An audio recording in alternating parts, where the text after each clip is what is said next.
रोहित का आज ऑफिस में हाफ डे होता है, तो वो आज काम जल्दी ख़त्म करके अपने घर आ जाता है।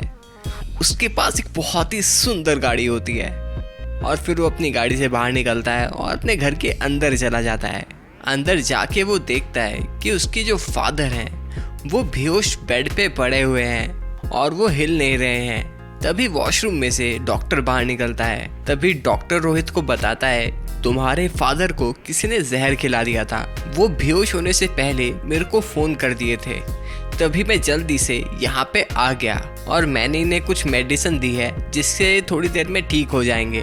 रोहित उस डॉक्टर की बात सुनता है और कहता है कि देखो मेरे पास अभी पैसे नहीं हैं, मैं जल्दी से एटीएम से पैसे निकलवा के आपको अभी दे देता हूँ। रोहित बाहर जाता है और बाहर से ताला लगा देता है और पुलिस को कहता है कि मेरे घर में एक बहुत ही खतरनाक मर्डरर आ चुका है, जल्दी से यहाँ आके उसको गिरफ्तार कर लो। लेकिन कैसे?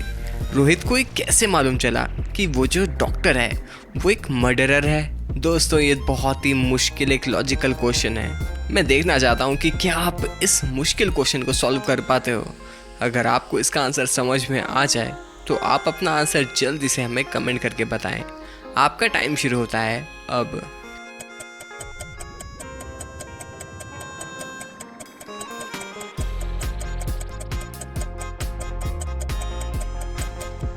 तो चलिए जल्दी से इसका आंसर देख लेते हैं। डॉक्टर ने रोहित को बोला था, तुम्हारे फादर को किसने जहर दे दिया था और बेहोश होने से पहले उन्होंने मुझे कॉल कर दी थी, तभी मैं यहाँ पे जल्दी से पहुँच गया। लेकिन अगर आप घर के बाहर ध्यान से देखो तो बाहर कोई भी एम्बुलेंस नहीं खड़ी हुई है।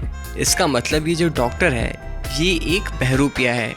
इसने ही रोहित के पापा को जहर दिया होगा।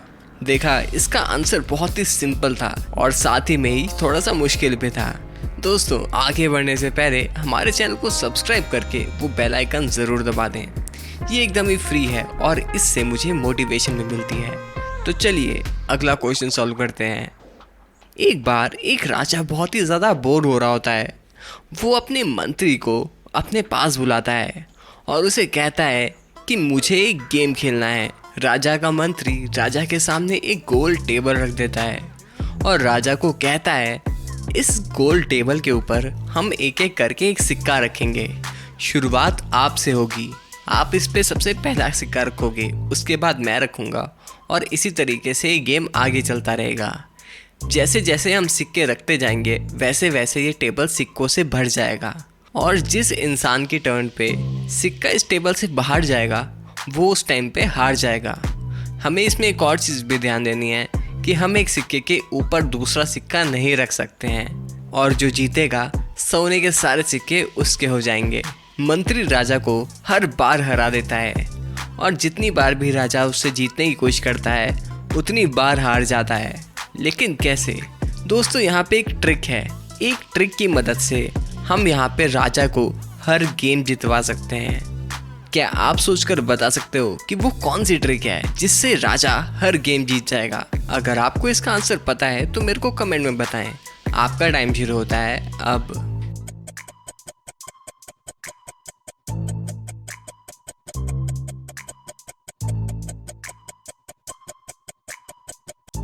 तो चलिए इसका आंसर देख लेते हैं। इसकी एक बहुत ही सिंपल सी ट्रिक है दोस्तों।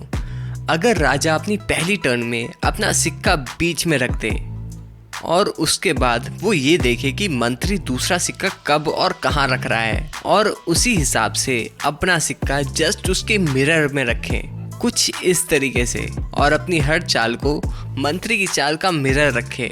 इस तरीके से खेलने से राजा हर बार जीतेगा और हर बार मंत्री का जो सिक्का होगा वो इस टेबल से बाहर चला जाएगा। देखा दोस्तों, इस क्वेश्चन को सॉल्व करने में बहुत दिमाग की जरूरत थी। तो क्या आपने इसका आंसर ढूंढ लिया था? आप मेरे को कमेंट करके जरूर बताना।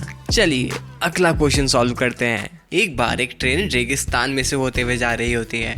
तभी वहाँ पे एक आदमी ट्रेन से गिर के मर जाता है। वहाँ पे पुलिस आती है और अपनी छानबीन शुरू कर देती है।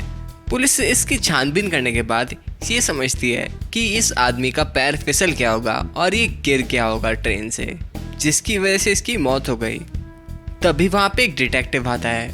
वो पुलिस को कहता है कि ये एक मिस्टेक नहीं है, ये एक मर्डर है, इस आदमी का मर्डर करा गया है।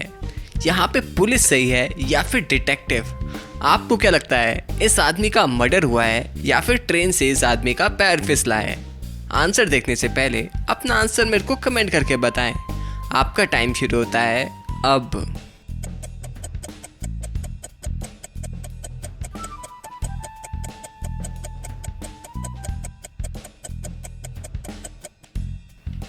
तो चलिए इसका आंसर देख लेते हैं।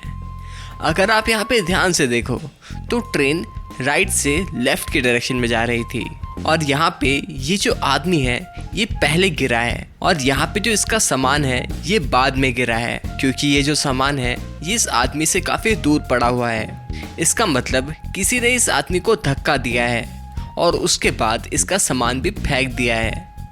तो इसका मतलब इस आदमी का मर्डर हुआ है। आपने इसका क्या आंसर सोचा था? अगर आपका भी यही आंसर था तो इस बात पे एक लाइक तो बनता है, तो जल्दी से हमारे इस वीडियो को एक लाइक दे दीजिए। तो चलिए अगला क्वेश्चन सॉल्व करते हैं। राम और श्याम दोनों ही जुड़वा भाई होते हैं। उन दोनों को बार में जाके जूस पीना बहुत ज़्यादा पसंद होता है। राम बहुत ही जल्दी जल्दी जूस को एक ही बारी में पी जाता है और श्याम हमेशा धीरे धीरे करके पीता होता है। उस बार का जो बारटेंडर होता है उसे श्याम से नफरत होती है। बारटेंडर की बहन श्याम से बहुत ज़्यादा प्यार करती है, जिसे लेके वो बिल्कुल भी खुश नहीं होता। वो किसी न किसी तरीके से श्याम को मार देना चाहता होता है। एक दिन बारटेंडर एक प्लान बनाता है। वो दोनों भाइयों के ग्लासेस में इक्वल अमाउंट ऑफ जूस डालता है और साथ ही में ही दोनों ग्लासेस में थोड़ी थोड़ी बर्फ भी डाल देता है और दोनों ही ग्लासेस में जहर भी डाल देता है। और फिर बारटेंडर उन दोनों के ग्लासेस खत्म होने का वहां पे वेट करता है।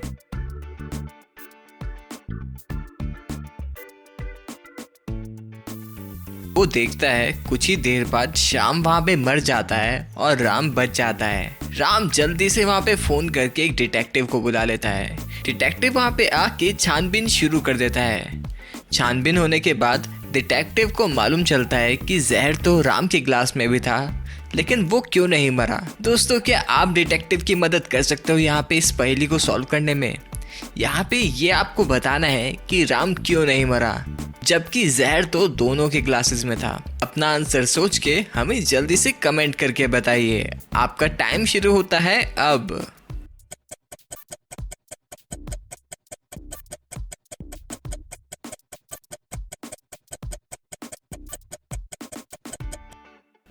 तो चलिए इसका आंसर देख लेते हैं। आई होप सो आपने इसका आंसर निकाल लिया होगा। अगर नहीं निकाला तो मैं अब आपको इसका आंसर बताने वाला हूँ।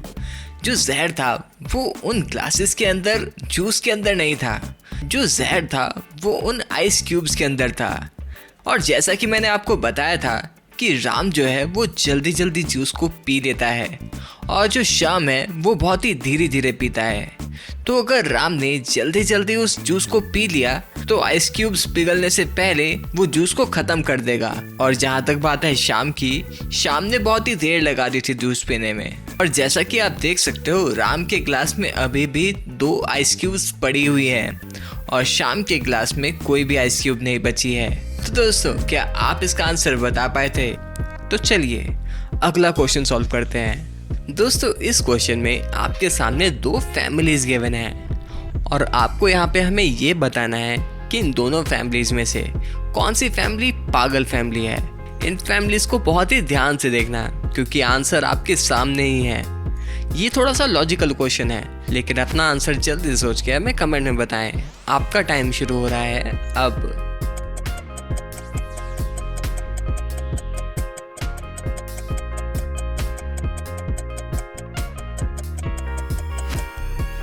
तो चलिए इसका आंसर देख लेते हैं। इन दोनों फैमिलीज में से ये जो पहले वाली फैमिली है, इन सबके गर्दन में आपको टैटू दिख रहा होगा। हो सकता है कि एक टेम्परेरी टैटू हो और साथ ही में ही ये परमानेंट भी हो सकता है। अगर ये परमानेंट है तो ये फैमिली थोड़ी सी बेवकूफ़ ज़रूर है, क्योंकि इतनी छोटी बच्ची के टैटू कोई नहीं बनवाता। और जहाँ तक बात है इस दूसरी वाली फैमिली की, अगर आप इनके डाइनिंग टेबल पे बढ़े हुए खाने की तरफ ध्यान से देखो तो यहाँ पे ये बहुत ही अजीब सी चीज़ें खा रहे हैं। इनके खाने में ह्यूमन के कान हैं, उंगलियाँ हैं और आंखें भी हैं। तो जो ये वाली फैमिली है ये तो ज़रूर बहुत ही बड़ी पागल है। तो दोस्तों, आपने इसका क्या आंसर सोचा था? आप मुझे कमेंट में ज़रूर बताना। और साथ ही में ही मेरे को ये भी बताना कि आपको आज की वीडियो कैसी लगी। और अब मैं मिलूंगा आप लोगों से अगली वीडियो में। अगर आपने अभी तक हमारे इस चैनल को सब्सक्राइब नहीं करा है तो जल्दी से सब्सक्राइब करो और हमारी इन वीडियोस को भी ज़रूर देखना, ये भी बिल्कुल ही ऑसम है। Thank you.